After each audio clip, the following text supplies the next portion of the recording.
Hail, Internet. It's Paul. It's Matt. The Dork Lords. We are here talking about Counterpart, Season 1, Episode 6. Act like you've been here before. Very good episode, by the way. A lot happens, not just because of the big reveal that comes in the movie. Movie? It's a movie. No, it's a show. Let's talk about real fast the giant reveal. Yes. And, obviously will affect this show going forward. Yes. Prince is alive. Yes. And he's made a new album that is apparently maybe almost as good as Purple Rain. So I assume this rest of the show is going to be the Prime side is going to try to go and capture Mirror Prince, bring him back to our world, let him keep making music over here. Well, it'll probably be easier for him to do music. And certainly less chance of getting sick. Yeah, right. Prime universe. Yeah. So anyway, that was that was an interesting little beat there. I was like, what? Yeah, these guys got busted. Customs agents for trying to send a Prince CD over to the universe where Prince is no longer alive. Damn. I haven't had that problem with, Nickelback, for instance. It's just Prince. Okay. All right. So, no, the big reveal, we'll just say that up front, is that Claire is Quayle's wife and the mole. Yes. Now, I did not think they were going to... Shadow. I did not think they were going to reveal the mole this early, actually. Yeah. Like, that seemed more like almost maybe the episode before the end of the season or something. We didn't think it was someone we knew. Right. It was. Yeah. It was indeed. Mm. And Quayle's going to have a hard time proving it's not him. Yes. Methinks. Yes. That's going to be his own issue. His life is at stake at the moment. Yeah. Yeah. Aldrich certainly doesn't, I think it's, even if he were to tell Aldrich, I think it's possible that Aldrich would not believe him. Agreed. Also, think of it this way. His life's in danger from the other side. Now that he's no longer useful, as soon as Claire figures out, this whole situation's burned. Yes. He could be killed from the other side too. He could have both sides trying to do him in. Yes. So he is. Now we saw a little bit in the trailer for the next episode. He's talking with Mirror Howard. Right. And Mirror Howard's like, play along. Yes. He's like, what? Yes. Yeah, just keep it going. I don't know. Yeah, I saw a synopsis of the next episode where it says he still goes to his birthday party. Oh, right. It's his birthday.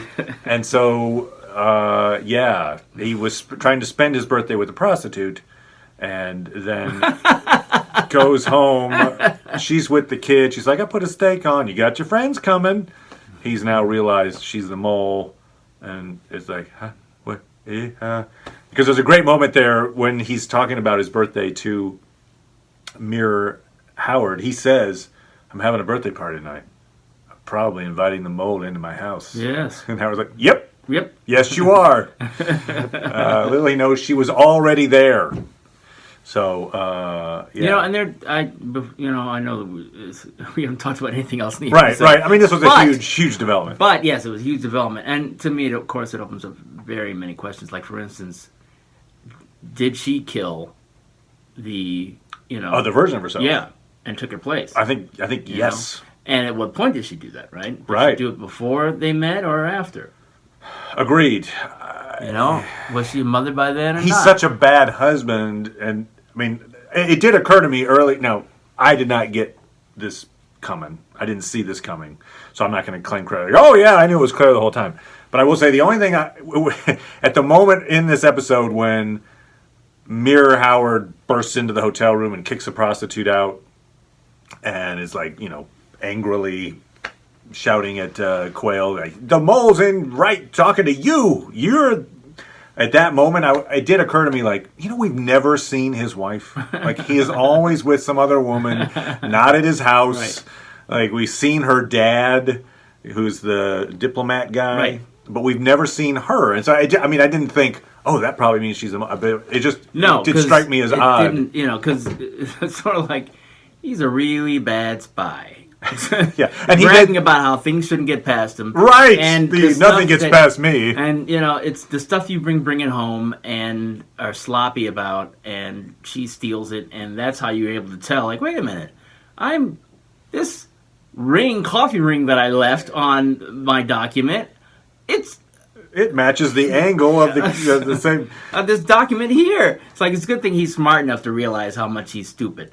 It's like, yeah. First of all, maybe you don't put your coffee down on the sensitive dock. No. Thank goodness he did in this case. And he couldn't. I mean, and he's living in a loveless marriage, which apparently he didn't question at all. Right? I mean, we can assume that his wife didn't. Let's guess. Give him permission to see prostitutes. I think the most obvious answer is he got married to the Prime Universe version of Claire, and then subsequent to the marriage, because now, if you were Mirror Claire, right, it'd be a lot. They'd give you more incentive to kill that woman.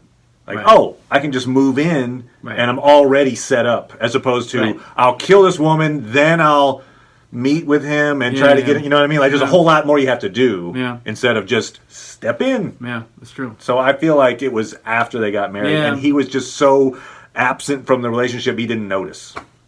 Right. I mean, he may not have noticed even if he had been paid attention, but right, he certainly wasn't, because he was never around. The fact that we've never seen her in the picture. Yeah, so maybe that was part of why it was easier for her to do that. It just makes some of her behavior kind of strange, in that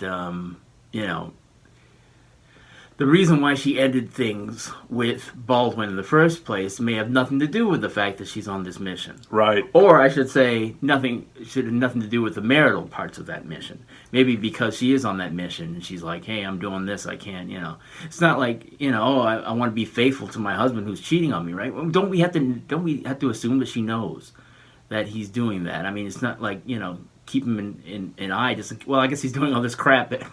Now, it is an interesting... all this crap that, presumably she doesn't know about. Like, she doesn't, And how does she know about, Heinrich, I think is his name? Heinrich was the butcher. Right, but how does she know about it? Right. Well, I mean, Mira Howard is fairly convinced that... because Quayle went to sea. Yeah, but does she have Quayle being followed all the time? That's what I'm saying. Yeah, right. Does she? Maybe. Why? Yeah, so, Or did he, have it on a note or something that she read? That's all I'm asking. Now, here's another question because for you. It's like, if you don't know that she's already, I guess, just hanging out with Howard for some strange-ass reason. Howard who, why are you hanging out with this guy? So, I mean, if she was following him just a general amount, she should have been... She should already be suspicious, is what I'm saying. Suspicious of Howard, you're saying? Yeah. Well, yeah. Why is she meeting with Howard? Who's this guy? Why did he leave his job and all that? So I don't. I'm wondering how much. Because they haven't met. I don't think Howard has met Claire. No. Yet. No. I think that's true. Although, there's that moment when there's the moment when... Wait, which Howard? Yeah, I know. The moment when Baldwin is... the hit squad comes and frees her from captivity. Right. And that meets up with Aldrich. Prime Howard. And she tells the people around her, don't kill him. Right. Was Claire part of that group, maybe? No. Okay. Anyway. No, because she had to sort of get the lowdown later on. Okay. So, here's another question, though, for you about the relationship with Quayle and Claire. They've got a little kid. Yes. A kid is not 5 years old. A kid is, whatever, a year and a half, max, something like that. Yeah. So, I'm going to guess that maybe...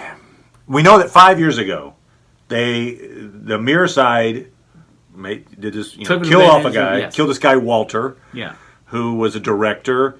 who we find out in this episode also had he had his own problems. Yes. He was married, but he was also gay, and so he had kind of a secret gay lover. Yes.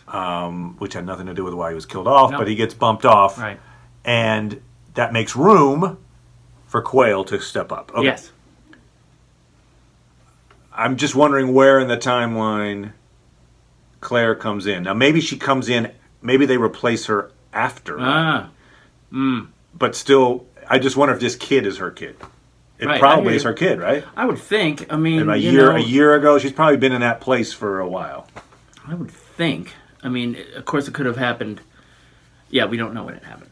So there could We be. just I mean, don't like know. in other words, she might have an emotional attachment to this kid, who is her. You know what I mean? Like there might be something about that. Like I can't just leave all this. This is I don't know how obsessed with getting rid of this world is she that maybe it comes down to the fact that she actually has a baby. I don't know. No, yeah. I mean, I feel like that was. Take the baby with her to the other side. I mean, I don't know. Yeah. You know? Yeah, agreed. You know, I feel like most of the people, I don't think we've seen anybody have any regrets about what they're going to do who are trying to do this thing. So that's a good segue. Let's take it back to the beginning of this episode. So we see this guy. We see the three. I don't actually see all three of them, but we see the people who have come over to do the horrible people. thing. Project Indigo. They haven't And given them names yet in IMDb yet. Anyway, they're okay, it's like ringleader is a woman. okay. So And, not ringleader. and one of them's called Glasses. I was going to And say don't think short-haired it's, non-glasses guy is the guy that we're talking about. So non-glasses can't sleep because there's too much noise on the street, and he kind of looks through the paper covering the windows, and he sees all these people down partying basically, and checks out, makes sure that everybody's asleep, and kind of goes down. Now, We're going to beat for beat it. I assume he does this on the way down. Okay.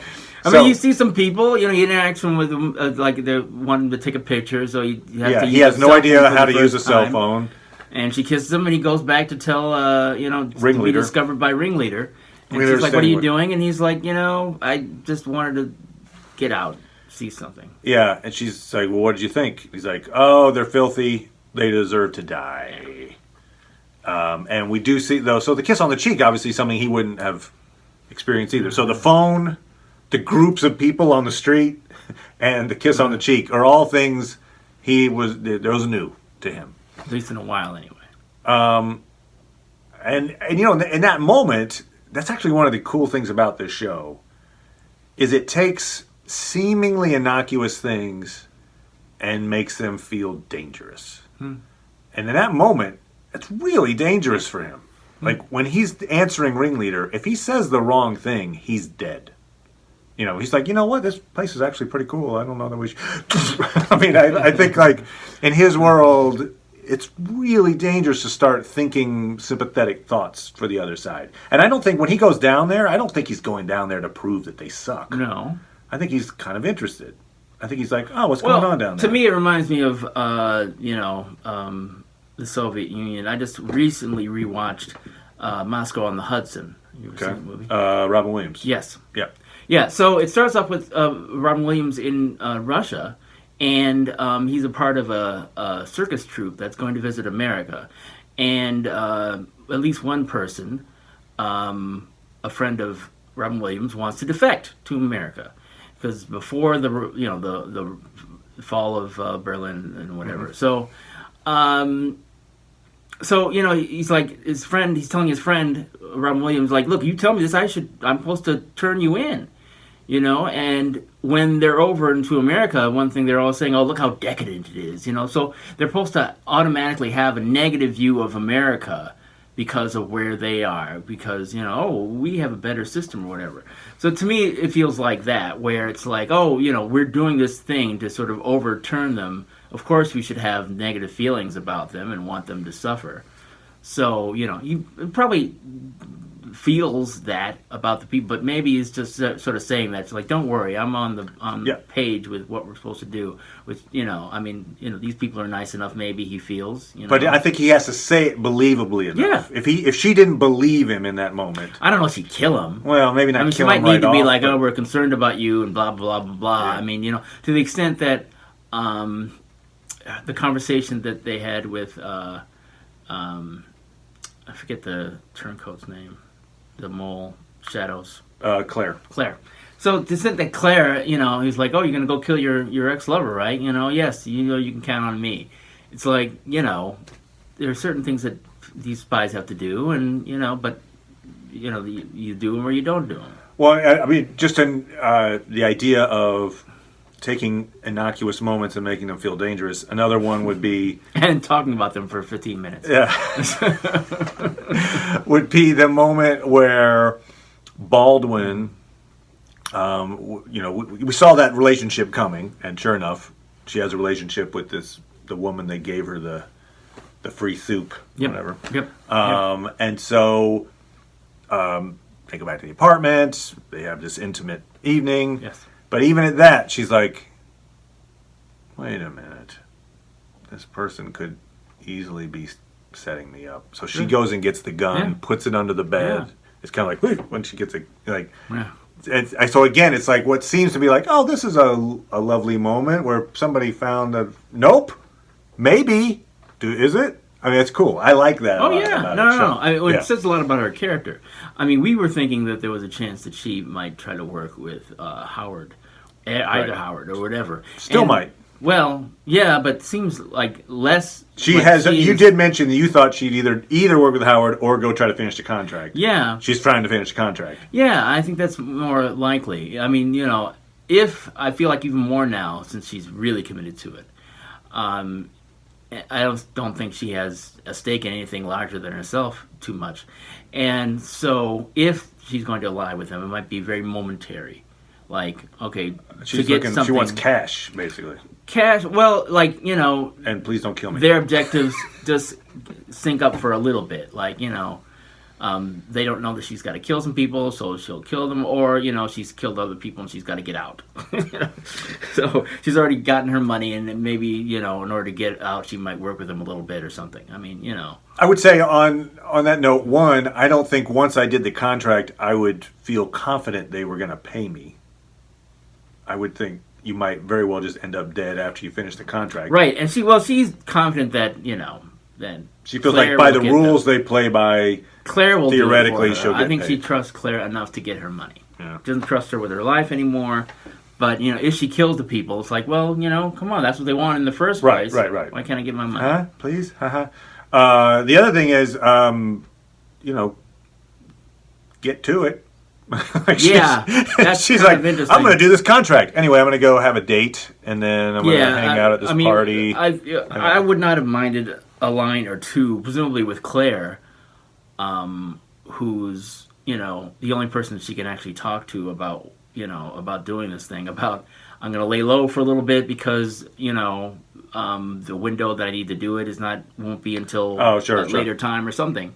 That would have helped to make it seem like, well, shouldn't you just get this done? We're going to see her like at the library. It's like this woman isn't one of the people, so standing in line for a movie. It's like maybe that's part of her ritual. She, goes and has a little relationship before she kills people. I don't know. No. So.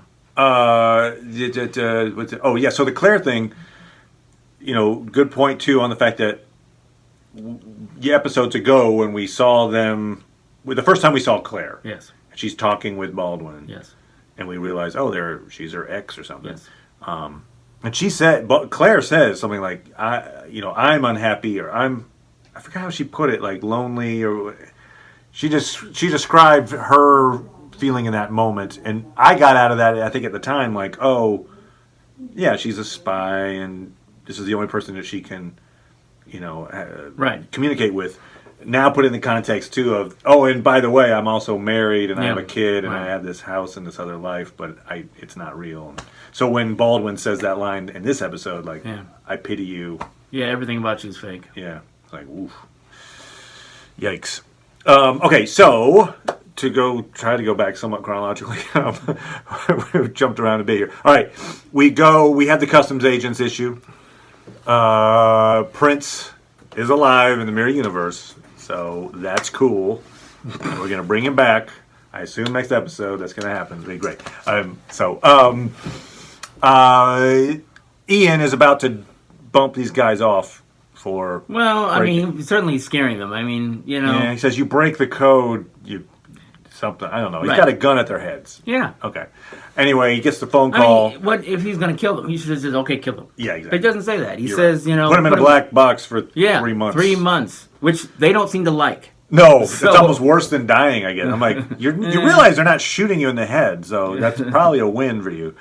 Anyway, so Ian gets a call that says, hey, Emily and Howard, in this case we know it's Prime Howard, he thinks it's Mirror Howard, have been interrogating this guy, Brant, and they got an address out of him. So Ian goes to find Howard, which he does find him eventually at a diner. Yes. Before that, though, very interesting moment. Oh, and he's showing me a picture of the... What? It's there! Before that moment, when Prime Howard is trying to, check through the clothes, trying to pick the right outfit to look he the sees part. an artifact that... Yeah. So it looks like it's a compass that Emily gave to him on his birthday. Well, you're showing me this as we go. This is great. This is like, I don't know, we need to pull this up. A little mini screen. Or insert. I will be. Thanks, Paul. More work. More work. All right. So it's got a little inscription on it. It's like, happy birthday. So you can always find your way home, Emily 1993. And it's a compass. And when he opens it, it's broken. It's like, oh. All right. I mean, we knew things were bad between them, but it's interesting that somebody, probably Howard, broke the compass. But then I think it's a little... Yeah, it's in the other place too. So it's like on a shelf. So when he's going through the information, so when we cut to Mirror Howard looking through papers, and in that place is the compass, which is, I assume, not broken. No, because it's not shoved in the back of a closet, broken. So it's just an example of the differences. And we do hear something later in this episode when Mirror Howard is talking with the wife of the butcher, Heinrich. Yes. He says, I found out my wife. He doesn't say that. No, he doesn't say that. He doesn't say that? It's like he gives her advice that she should believe the lie. Okay, I thought he said so. something. It's like it's difficult when Okay. I thought for some reason there was a moment. Oh, he was saying that he discovered something about Emily that made it difficult for him or whatever. Because we know that, or we hear that Emily dumped him. Right. Early, when. Right, but so he was saying before though that you couldn't forgive me. Yeah. So so it was. It makes me wonder if sometime when they started it, they decided to change it, where they being who, the makers of the series decided to change it, from one person being default to the other. It's true that the faults and if there was a defining moment that broke them up, still has yet to be completely uncovered. But this compass is a big deal, and obviously at one point, when in '93, things were probably on a similar track, and then sometime after that, they weren't, as we know. I mean, I don't know.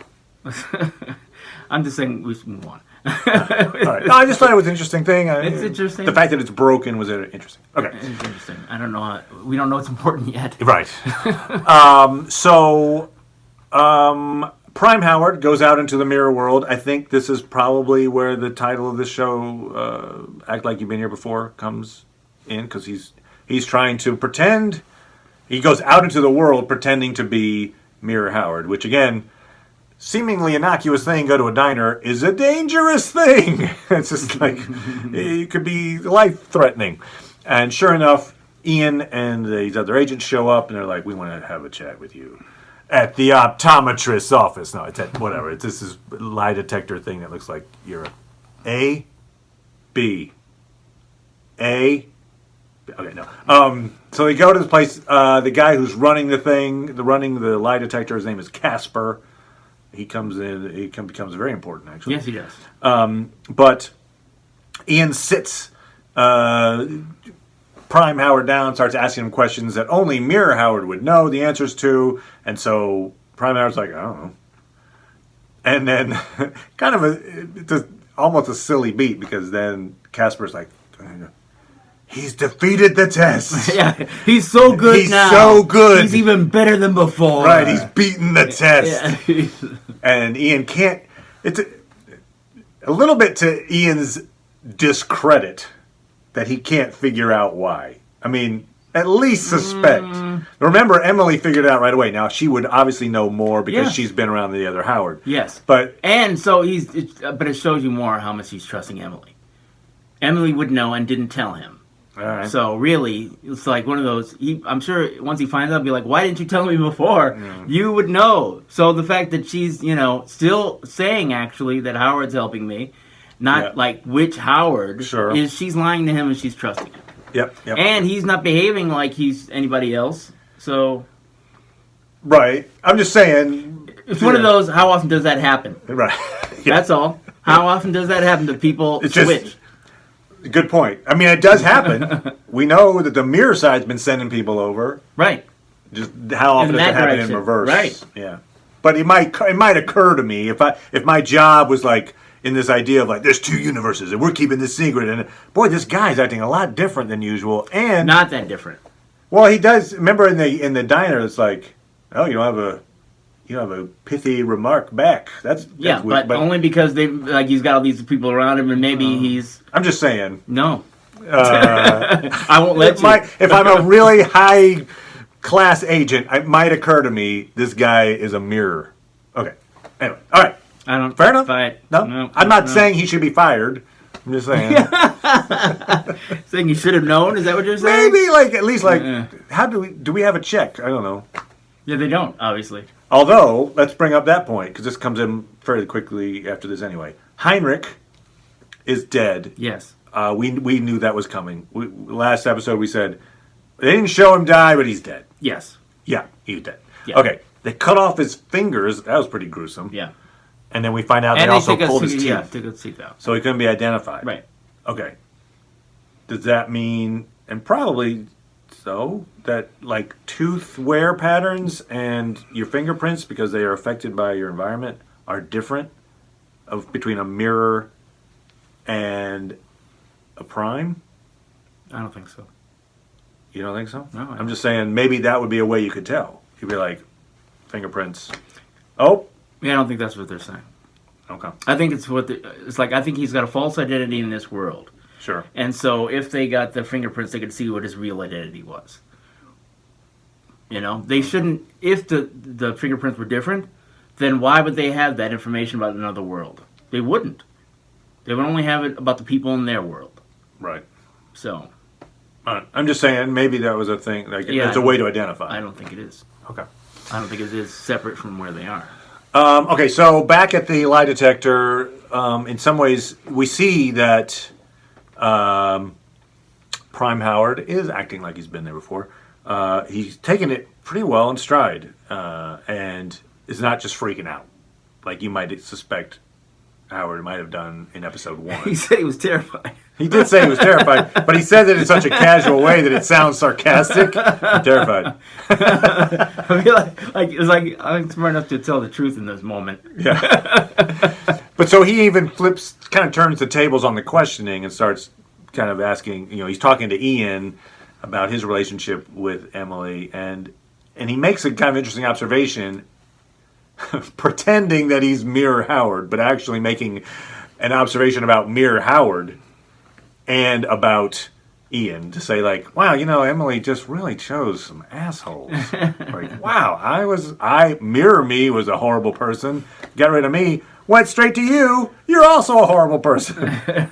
And Ian is offended at that. He is offended. And he does bring up that he being Ian, did do the sit by your bedside and read books, which is kind of an interesting parallel. You don't know what that's like, Well, maybe I actually do. So that was a nice little,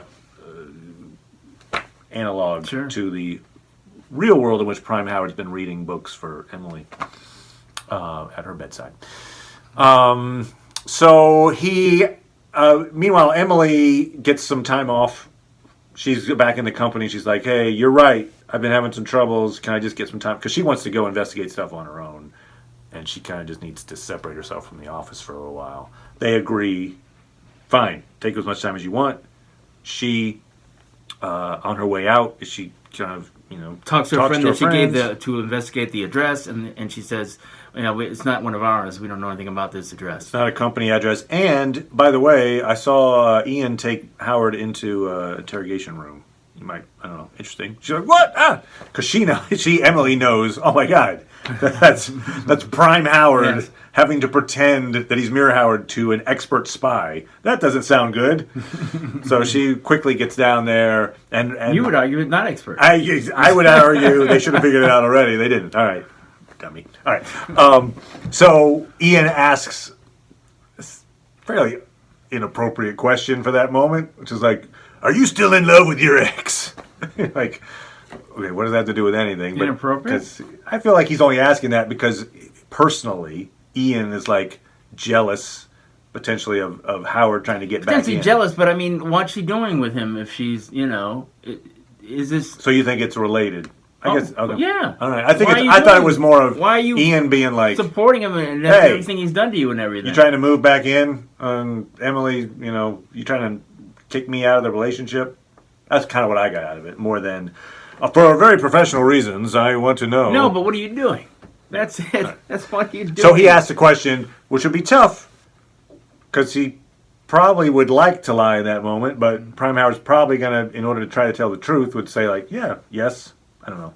Anyway, he doesn't know how to respond. He doesn't have to. Oh, I'm sorry. You were 'Cause- talking about Howard. I didn't realize. I thought he was talking to Emily. Yeah, no. He's talking to Ian is questioning him. Right. And he throws out the I thought question. you were talking about Ian talking to Emily. Oh, I see. No, yeah, yes. But no, in this case, it's Howard, and he's kind of grilling Howard, and he goes, are you still in love with Yes. with Emily? And Yes. so he's like, and Emily breaks in and is like, enough! Ah!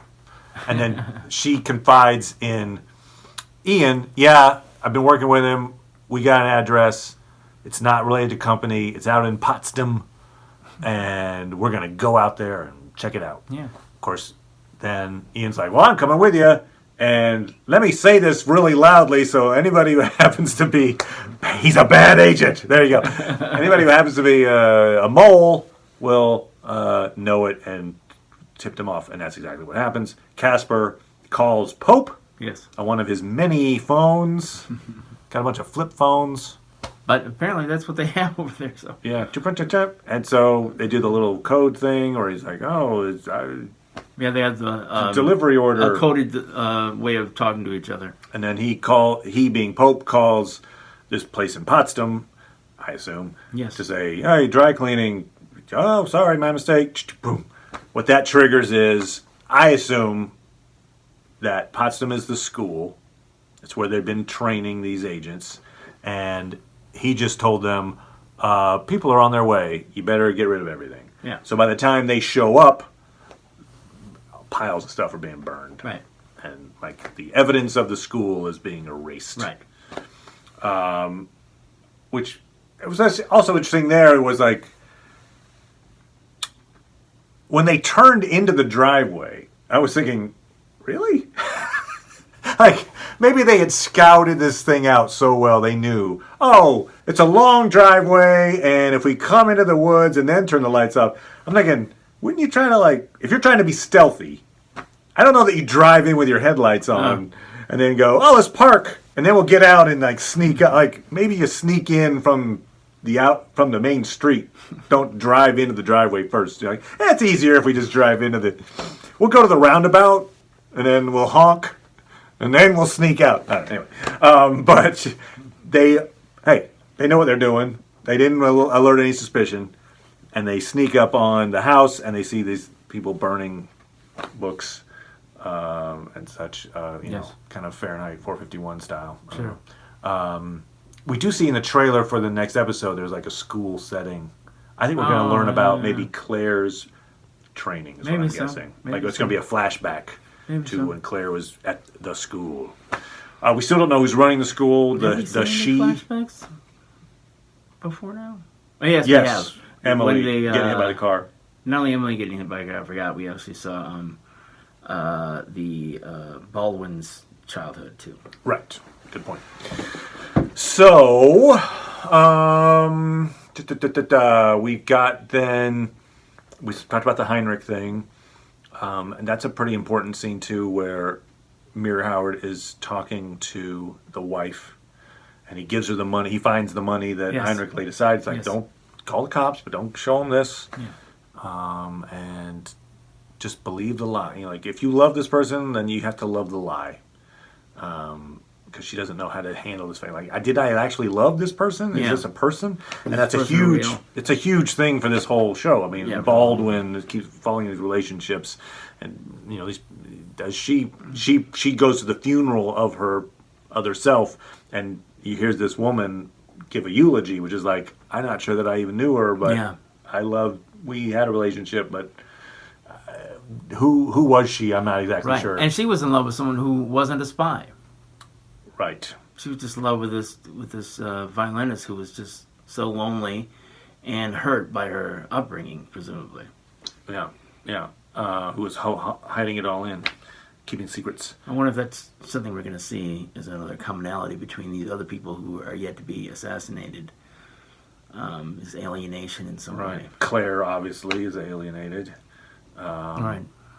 So there's the Howards Yeah. are alienated. So there's that theme is played upon nicely in that conversation. We kind of hear Howard's like, you don't want to know what this guy's real thing was. Don't just love the lie. Go. Here's your money. Yeah, the reason why you're alive is so he kept you in the dark. Right. So We've got. So yeah, the ending beat. I might be skipping too far ahead here, but the ending beat is cool the way they play it out. That Aldrich is figuring stuff out at the exact same time, at least as we see it. That Quayle is figuring it out, and so kind of in the same beat, we see Quayle figure out, oh crap, it's my wife, and in the same beat, we have Aldrich talking to his buddy like, yeah, the guy that replaced this director. Quayle. perfect spy. Perfect. This guy.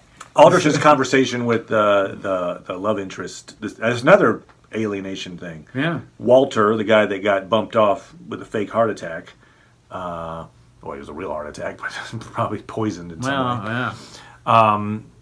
He was living this fake life as well, but couldn't talk about it. And the guy says, "You're the first people from his company that have come by in 5 years, or whatever."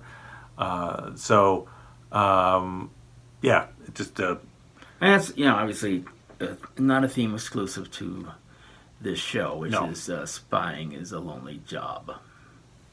And then even, as you put it, though, even in the non-spies, even this violinist who had this secret of... Well, it might have to do with, the type of people who would be willing to do this kind of acts. Right. And The so personality type. the events that cause them to be that way, even though the person in the case of Howard and this other person took them along other paths, still, it's affecting their lives anyway. So another real nice beat was Emily talking to her daughter. And the daughter's like, have you noticed anything different about that? I'm kind of thinking about giving him a chance. And Emily's like, more or less, that's what she's saying. She was saying, like, I can't believe I'm saying this, but I'm actually worried about him, is what she says. Well, I think what she's indicating is maybe... And maybe he's feeling bad. And maybe he's feeling bad about the things that he's done that have been bad. Okay. So not maybe he's such a nice guy, but now he's trying to make up for. To her. He's trying to make up for So he's trying to make up for the bad that he did. Sure. So she's still. Okay, that's what you're saying. But in other words, I think giving him a chance is something she's considering. Well, back into her life. Certainly, and of course she's like, hey, not to put any stock in that, because don't worry, I'm sure he'll be back to his old self. Exactly. That line is pretty good. That's Emily going, they're going to switch places again. Yeah. And, the dick is going to be back, so... Now, IMDb only has her episodes 2. What, Anna? The actress, yes, Anna. So we've already seen them, you're saying? Obviously, we've seen 2 episodes of her in it. Okay. So maybe they're just keeping that to the chest, because IMDb can be wrong. Because we were thinking that maybe she might be a candidate to be bumped off, because the N on the other world's already Right. dead. I mean, they could do it in a way, I guess, that's not, to me, it was like, I was thinking they were going to threaten her, but now whatever happened to her has happened off camera. I see. Unless we're Unless, wrong again. IMDb could be wrong. Yeah, it's been wrong before. So, yeah, I guess, I mean, obviously there's probably some stuff we have not accounted for here. Definitely. Please feel free to comment about it. We'll make comments back. It is a really cool show. This was a really good episode. The reveal was great, but not only that, just the show itself is very strong in these little moments that are just kind of filled with portent, which is really, really cool. So, hats off. If I had a hat, I'd be tipping my cap to the show, and we enjoy it. We're going to be back talking about it. Before that, we're going to be back talking about Altered Carbon later this week. So subscribe. You'll get notifications that those little chats are coming your way. And otherwise, we'll see you guys next time. Bye, everybody. Bye.